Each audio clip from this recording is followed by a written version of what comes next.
Hello everyone, Randy Harrington here. Hey, I've got a Bigfoot story for you.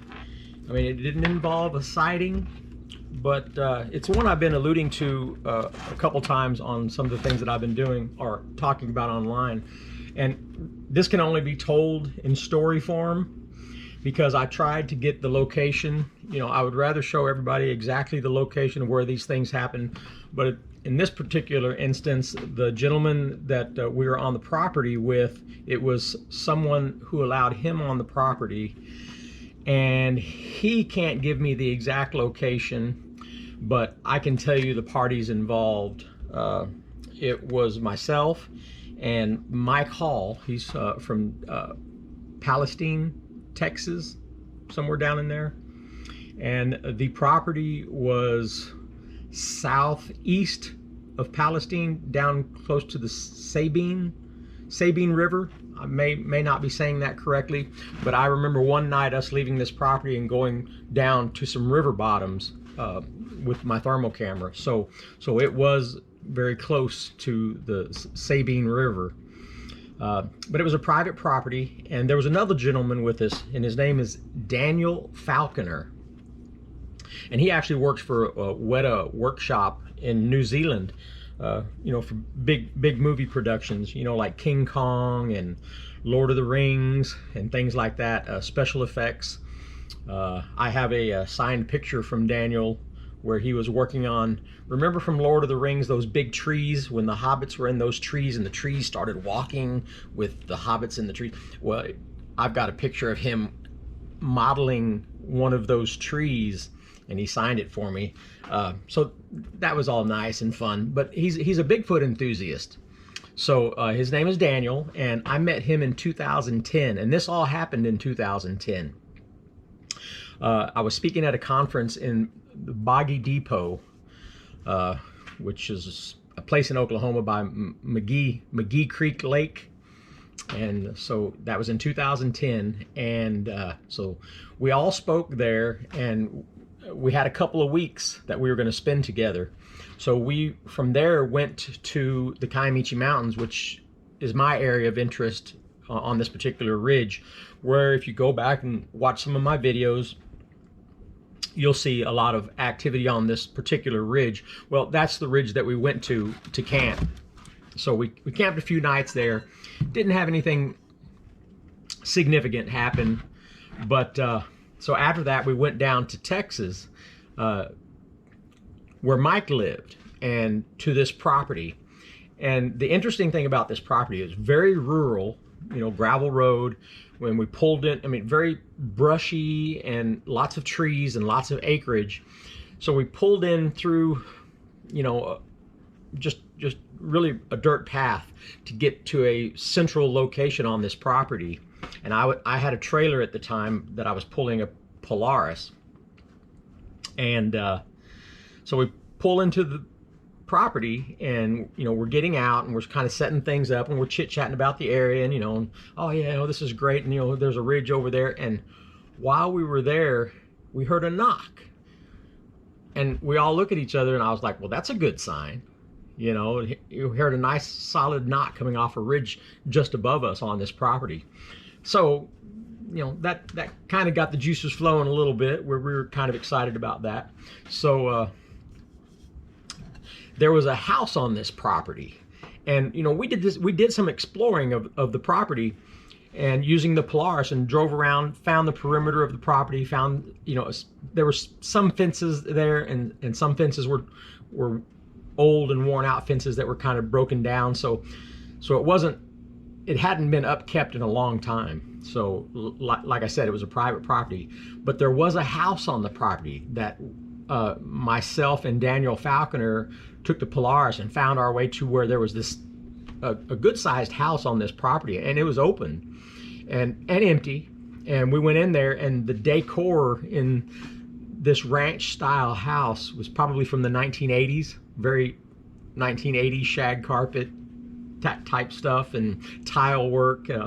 And I remember specifically going into the bathroom and looking and seeing a scorpion in the bathroom sink, and And I was like, "Ew, I'd sure hate to, have a scorpion come out of like that little hole in the sink that water flows into, the overflow water, have a scorpion come out of there while you're washing your hands and give you a big sting." Anyways, so that's just what I remember about the house. It was empty and the doors were open.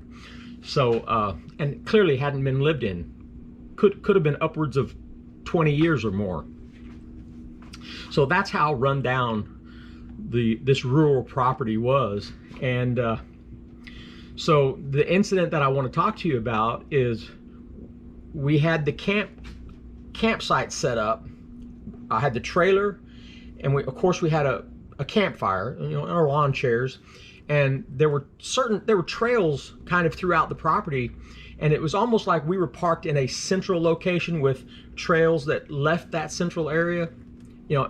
So clearly people had hunted on that property before, because one trail went south out of the camp area, and you walk for a way maybe 100 yards, and it opens up into a little cut area where there was a freestanding deer stand, and it looked older, but it was made of metal.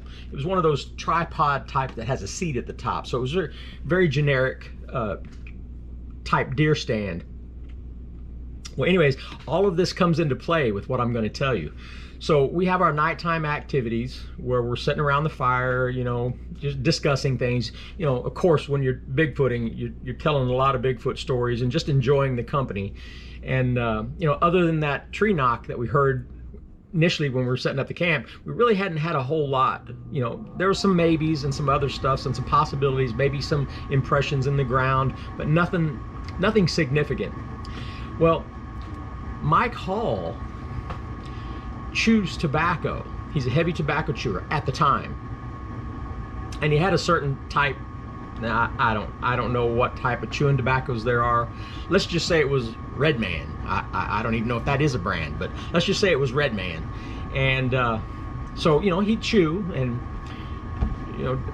do things like that. And so one night we were all around the campfire till late, or till early in the morning, say like 1, 2 a.m., something like that. And I even saw when he did this, when Mike did this, but it didn't register.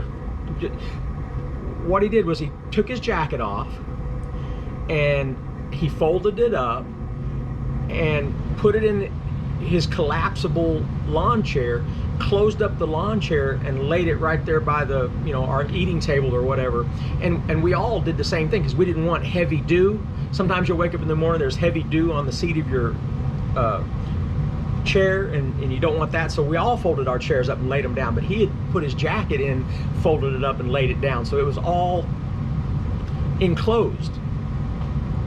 Well, the next day, I'm out walking around, it's like 10, 11 in the morning, and I walked down to that tree stand that was away from camp, and the trails, the brush was really high, higher than head high. And so, but the pathway that you could walk through there to get to that tree stand. So I'm walking along, and there right beside the trail is the Red Man chewing tobacco. And Mike was behind me. And I said, "Damn it, Mike." And I reached down and I picked it up. I was like, "Man," I said, "don't be littering on this dude's property." I was already a little bit irritated that I would have to tell somebody that. Don't be throwing your trash on somebody's property who invited us here to do Bigfoot research. So I was a little irritated. I said, "I'm not going to have it."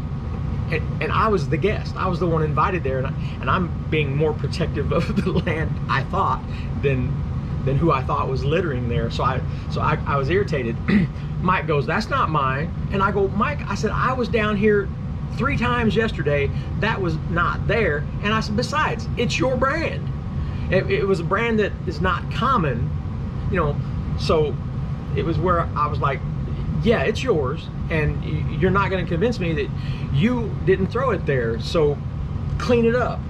Shane and Mike was like, Mike took it, he goes, "That is not mine." He said, "Mine's in my pocket back in my coat, still, folded up there at the campfire." So we walked back to camp, and He picked up his chair, unfolded it, pulled his jacket out, which was all folded up, opened it up, reached in the pocket, and then his jaw dropped.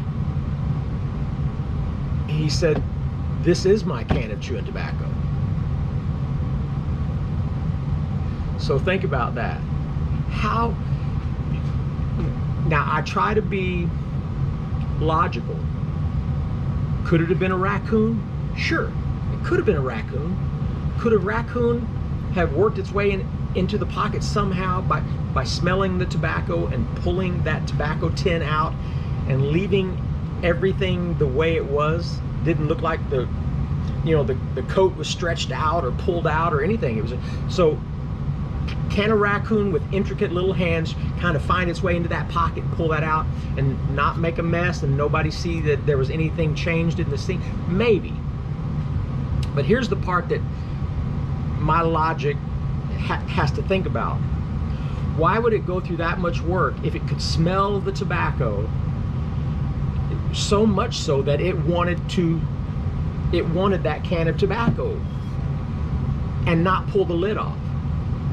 A tobacco lid is easy to pull off. It's just aluminum. You can pop it right off. But it was closed up 100 yards from camp on the side of a trail.